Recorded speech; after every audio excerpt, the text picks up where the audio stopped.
परमेश्वर का बहुत बहुत धन्यवाद एक बार फिर से मुझे आपके सम्मुख परमेश्वर ने एक नए तरीके से नई रीति से आने का मौका दिया, उसके लिए मैं परमेश्वर का धन्यवाद देती हूँ। और अब से मैं डेली एक चैप्टर आपको वीडियो के साथ सेंड करूँगी। और जैसे कि टाइटल में पढ़ा होगा कि जो टाइटल में है उसका मतलब यही है कि हम सब मिलके बाइबल का अध्ययन करेंगे बहुत इजी तरीके से और चैप्टर वाइज करेंगे। और ये उन लोगों के लिए बहुत ज़्यादा अच्छा है, छोटे बच्चों के लिए बहुत ज़्यादा अच्छा है, बड़े देखना चाहें तो बड़ों के लिए भी बहुत अच्छा है, दोनों के लिए। विशेष तौर से देखा जाए तो कुछ जैसे कि 10 से 12 साल के बच्चों के लिए भी है, इसमें 13 से 15 साल तक के बच्चों के लिए भी है। छोटे बच्चे भी, ज़्यादा छोटे तो नहीं लेकिन हाँ बच्चों के लिए है ये, ठीक है। तो बड़े और छोटे दोनों देख सकते हैं इसको। तो अभी हम चलते हैं कि मैं आपको पहले एक चीज़ बता दूं कि आप अपनी एक नोटबुक ज़रूर डाल लीजिए कि आपके पास एक नोटबुक, एक जो भी पेंसिल जो भी आपके पास हो, जो भी चैप्टर मैं बताऊंगी आप वहाँ पे नोट कीजिएगा और चैप्टर वाइज आप लिखना स्टार्ट कर दीजिएगा, ठीक है ना। तो फर्स्ट चैप्टर होगा कि जैसे हमारी सर्वोत्तम दौलत या बहुमूल्य खजाना, ठीक है। आप बहुमूल्य खजाना, इस चैप्टर का नाम लिखेंगे बहुमूल्य खजाना। उस चैप्टर के बारे में आपको पढ़ाऊंगी, समझाऊंगी, कुछ नोट्स में आपको बताऊंगी, उस हिसाब से आपको लिखना है और लिखना ज़रूर है। उससे एक चीज़ और भी मैं आपको बता देती हूँ कि आप लिखेंगे डेट, जो भी मैंने जब आप देखोगे अपनी एक डेट डाल लीजिए, आप एक चैप्टर डाल लीजिए, उसके बाद में जो भी मैं नोट्स जब मैं यहाँ बोलती हूँ आप सुनिए उसको ध्यान से, और उसके बाद में आप राइट भी करना, लिखना भी है। और डेली जब जो चैप्टर जिस दिन करेंगे उस दिन एक वचन भी याद करेंगे। तो वचन याद करना बहुत ज़रूरी है और इस समय तो बहुत ज़्यादा ज़रूरी है। परमेश्वर का वचन जो जिस तरह से फैल रहा है वो तो फैलना है क्योंकि अंतिम समय आ चुका है, लेकिन हम कहाँ तक पहुँचे हैं तो हमें वचन में और बाइबल के ज्ञान में आगे बढ़ना है। तो इसके लिए अभी मैं बिल्कुल सीरीज़ वाइज बनाऊंगी। आज से चैप्टर 1 है और चैप्टर 1 आपका है बहुमूल्य खजाना। अब हम इसके बारे में आगे चलते हैं। अच्छा, वो आपको मैं एक याद करने के लिए वचन दे देती हूँ, ठीक है। तो आप जो याद करेंगे वो करेंगे भजन संहिता 119 का 72, ठीक है। भजन संहिता 119 वर्सेस 72, ठीक है ना। तो 119 का 72 भजन संहिता आप याद करेंगे। उसमें ये लिखा है, तेरी दी हुई व्यवस्था मेरे लिए हजारों रुपये और मोहरों से भी उत्तम है। तो ये वचन आप याद कीजिए। तो मैंने शुरुआत में बता दिया याद करने के लिए जो वचन है वो है भजन संहिता 119 का 72, ठीक है। अब बाइबल जो है वो बहुत महत्वपूर्ण है और बच्चों को और बड़ों को ये समझना बहुत ज़रूरी है कि बाइबल जो है बहुमूल्य खजाना है, ठीक है। तो एक छोटा सा मैं स्टोरी की जैसा आपको ये मैं जल्दी से बता सकती हूँ और उससे आप जानेंगे कि हमारे पास बहुत कुछ है लेकिन हम समझ नहीं पा रहे। मैं यहाँ पे एक स्टोरी बताने जा रही हूँ, वो बिल्कुल चैप्टर से बिल्कुल चैप्टर है वो आपका, लेकिन मैं एज ए स्टोरी आपको बता रही हूँ कि बाइबल जो है उसको हम कैसे समझेंगे कि बहुमूल्य खजाना है। मैं आपको एक उदाहरण देती हूँ। एक किसान था और किसान के पास कुछ नहीं था, बहुत गरीब, ठीक है। उसने कहीं से कुछ उधार लिया, उधार लेने के बाद में कर्जा किया और उसने सोचा कि चलो मैं खेती में कुछ ज़मीन खरीद लेता हूँ और खेती करता हूँ, ठीक है। और उसने खेत को मोल ले लिया। खेत को मोल लेने के बाद में जैसे कि एज़ यूजुअल उस खेत में गया और उसने वो जो भी घास है वो काटी और जो कांटे जो थे वहाँ पे पहले साफ़ किया। जो भी किसान लोग हैं बहुत अच्छे से जानते हैं कि जब फसल को उगाना है, ग्रो करना है तो किस तरह से उसको कैसे करना चाहिए। तो घास उस सारा निकाला, साफ़ किया और हल चलाने लगा। उसके बाद उसको समझ में आया कि ये तो जो ज़मीन है ये क्या है, ज़मीन जो है फसल उगाने के लायक नहीं है। ये बात जैसी उसको समझ में आई और वो बहुत दुखी और बहुत निराश हो गया और निराशा में वो बैठ गया कि अब मैं क्या करूँ। जो कुछ भी मेरे पास में थोड़ा वो जो था या मैंने औरों से लिया और लेने के बाद मैंने ये मोल लिया और सोचा था कि मैं खेती करूँगा और उसके बाद में मैं अपना जीवन निर्वाह करूँगा, अपने परिवार का जो परिवार को अच्छे से चला सकूँगा, लेकिन ऐसा कुछ नहीं हुआ, ठीक है। वो निराशा में बैठ गया। थोड़ा सा समय गया, ये बंदा बहुत निराशा में था और उसके बाद में इसी का एक पुराना मित्र जो था वो आया और इससे मिला और उसको निराशा में बैठे देखा तो इससे पूछा कि भाई क्या हुआ।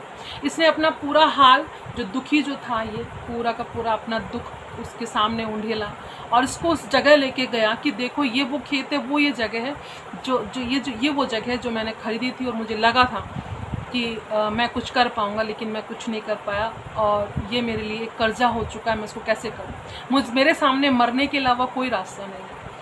तो इस जो दोस्त था इसने बहुत ध्यान से उस ज़मीन को देखा और उसका एक पत्थर उठाया और उठा के उसको मुस्कुरा के देखा, बोले ये खेत, तो ये बोलता है हाँ यही खेत जो मेरी शायद हो सकता है मृत्यु का कारण हो। तो बोलता है अरे भाई इसको तू ले हाथ में, इसको गौर से देख ये है क्या। ये बोलता क्या है, कुछ नहीं, पत्थर ही तो है। बोले नहीं ये ऐसा वैसा पत्थर नहीं, ये बहुमूल्य पत्थर है, इसको तराशा जाए तब तुम्हें पता चलेगा। पता है इसने क्या किया, जल्दी से उसको लिया और हाथ में लेके उसको ध्यान से देखा और इसकी आंखें चमक उठी। एक आशा, एक जो आशा की जो किरण होती है वो उसकी आंखों में दिखाई देने लगी कि क्या ये बहुमूल्य पत्थर है, मैंने क्यों नहीं जाना। जबकि वो यहाँ काम कर रहा था, सफाई किया, उसने हल जोतने लगा, सब कुछ करने लगा, कितना कुछ उसको टाइम लगा, एक दिन में तो नहीं हुआ होगा ना, लेकिन उसे समझ में नहीं आया, उसने नहीं देखा। और जब उसको पता चला कि बहुमूल्य खजाना है तो उसने पता क्या किया, वो गया और उससे उस जो बहुमूल्य पत्थर था उसके बाद वो एक किसान ना रह के एक बहुत बड़ा बिजनेसमैन बन गया। मेरे प्रियो, मैं आपको यहाँ पे किसी काम को मैं वो नहीं कर रही हूँ कि आप ये काम करो, लेकिन एक बहुमूल्य खजाना आपके घर के अंदर किसी न किसी कोने में ज़रूर है। आप उसको उठाइए, पवित्र शास्त्र बाइबल, वो बाइबल है, उसे पढ़ा मत रहने दीजिए, उस पर धूल मत जमने दीजिए, ठीक है। और उसको साफ करके रखने के लिए नहीं, उसको खोल के पढ़ने के लिए। जब आप उसको खोल के पढ़ोगे तब आप जानोगे कि उसके अंदर बहुमूल्य खजाना है। उसका एक एक वचन जब आप पढ़ोगे तो आपसे बात करेगा और वो बहुमूल्य खजाना ऐसा है कि आपको अनंत जीवन दे सकता है। आप उसको पढ़ के देखिए। तो ये बाइबल का एक मैंने बताया कि आपके पास बाइबल है, ये जो खेत है वो कुछ और नहीं, ये आपके लिए एक बाइबल है। और जो बहुमूल्य पत्थर है वो कुछ और नहीं, वो एक बहुमूल्य वचन है, वो वचन जो आपको जीवन दान दे सकता है। तो ये था हमारी बाइबल के बारे में। अब मैं आपको एक बात बताती हूँ, बाइबल का एक छोटा सा परिचय मैं और देना चाहूँगी कि जो बाइबल है वो अनंत काल तक स्थिर रहने वाली पुस्तक है। वो कौन सी पुस्तक है? बाइबल है। और इसमें एक मनुष्य को समझ देने के लिए, है ना, बुद्धि उत्पन्न करने के लिए और सही मार्ग दिखाने और अंधविश्वास से उसे बचाने के लिए परमेश्वर ने अपने महान प्रेम के कारण इस पुस्तक को मानव जाति के लिए दिया। ठीक है। अगर आप तीमुथियुस में जाओगे और सेकंड तीमुथियुस 3 का अगर 16 पढ़ोगे, मैं आपके सामने पढ़ के सुनाती हूँ। संपूर्ण पवित्र शास्त्र, ये जो है कि बाइबल जो है किसने लिखा है पूरा। आगे क्वेश्चन अगर आता है आपके कि बाइबल किसने लिखा है, तो आप बेझिझक वहाँ लिख सकते हैं कि परमेश्वर ने ही बाइबल लिखा है। हम बोल सकते हैं कि परमेश्वर ने बाइबल लिखा है और ये बाइबल जो है परमेश्वर की पुस्तक है, बाइबल जो है परमेश्वर की है। ठीक है। तो जब आप, और इसको सिद्ध करने के लिए आपके पास एक वचन है 2 तीमुथी 3 का 16, संपूर्ण पवित्र शास्त्र परमेश्वर की प्रेरणा से रचा गया है। संपूर्ण पवित्र शास्त्र परमेश्वर की प्रेरणा से रचा गया। क्यों रचा गया है? उपदेश देने, है ना, और समझाने और सुधारने और धार्मिकता की शिक्षा के लिए लाभदायक है, ताकि परमेश्वर के जन सिद्ध बने और हर एक भले काम के लिए तत्पर हो जाएं। मैं फिर से बोल रही हूँ, ये वचन जो है आपको 2 तीमुथी 3 का 16 में मिलेगा। ठीक है। तो ये सिद्ध करता है कि वचन, ये जो संपूर्ण जो बाइबल है वो किसने लिखा है? परमेश्वर की आत्मा ने। 40 से अधिक लोगों ने लिखा है इस बाइबल को, लेकिन सबके अंदर परमेश्वर की आत्मा ने काम किया। परमेश्वर ने प्रेरणा दिया उनको। ठीक है।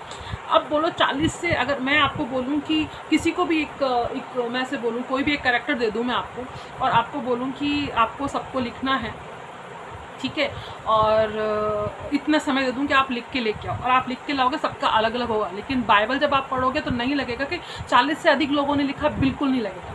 ऐसा लगे किसी एक ने लिखा है, और वो सच में एक ने लिखा, वो है परमेश्वर। ये परमेश्वर की बाइबल है। ठीक है। तो अभी हमें समझ में आया, सबसे पहले तो बाइबल के जो है बहुमूल्य वो समझ में आया। सेकेंड अपन को समझ में आया बाइबल का परिचय और बाइबल किसने लिखा है ना। तो लिखा 40 से अधिक लोगों ने है, लेकिन परमेश्वर की प्रेरणा के द्वारा लिखा, संपूर्ण पवित्र शास्त्र, ठीक है, परमेश्वर की प्रेरणा से लिखा गया है। अभी हम आगे चलेंगे कि इसके अंदर और क्या क्या है, मैं आपको बता देती हूँ। इससे बाइबल का लेखक मैंने आपको बता दिया है। सेकंड होता है विभिन्नता में एकता। अब विभिन्नता में एकता कैसे? आप अगर बाइबल में बताओगे आप मुझे कि पूरी बाइबल के अंदर 66 बुक्स हैं। कितनी बुक्स हैं? 66। ये क्वेश्चन है, ठीक है ना, कि बाइबल के अंदर कितनी किताबें हैं, तो पूरी किताबें मिला के 66 किताबें हैं।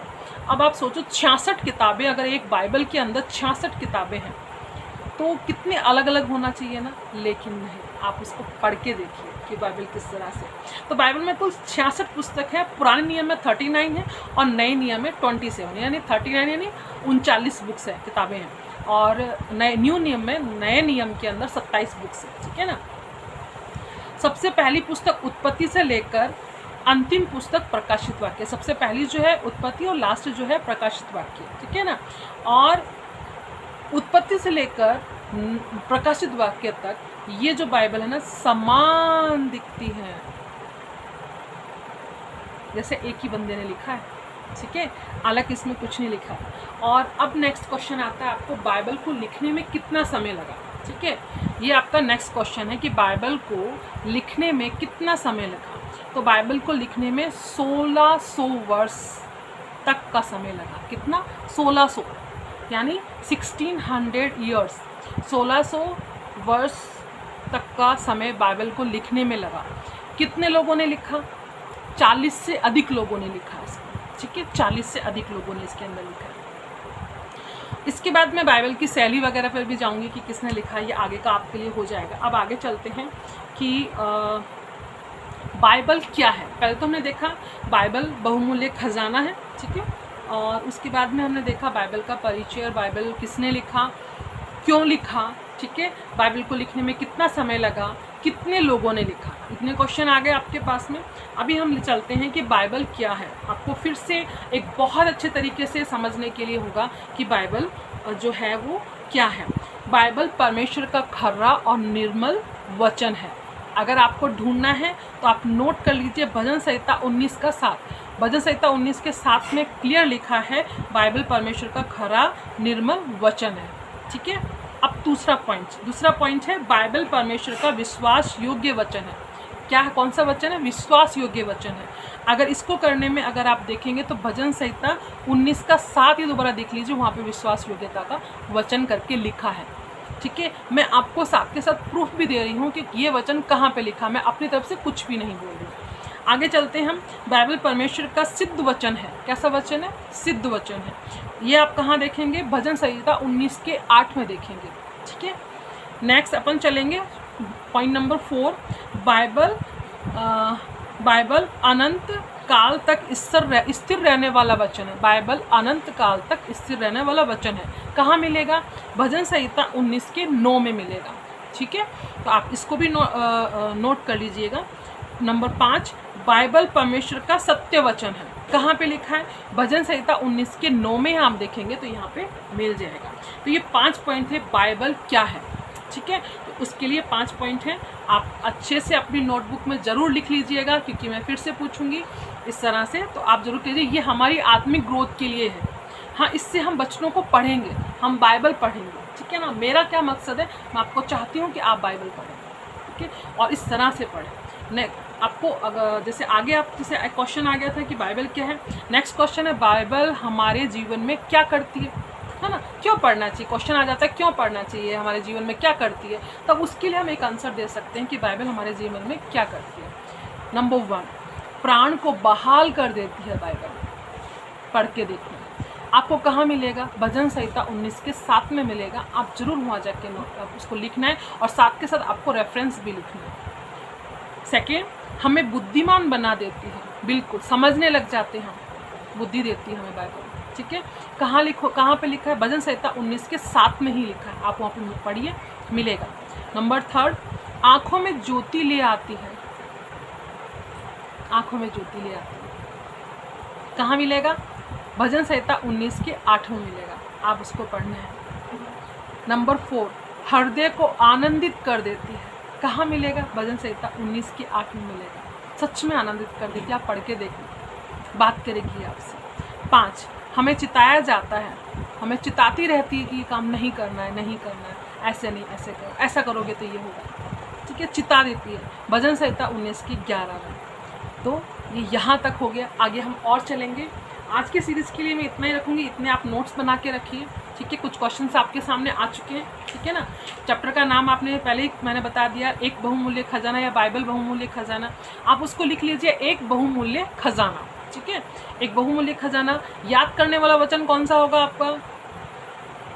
याद करने वाला वचन मैंने अभी अभी जस्ट आपको बताया था, नीति वचन नहीं, भजन संहिता 119 का 72, यानी 119 का 72, ये याद करने वाला वचन है आपके लिए, ठीक है। उसके बाद आपके क्वेश्चन आगे क्या आया था कि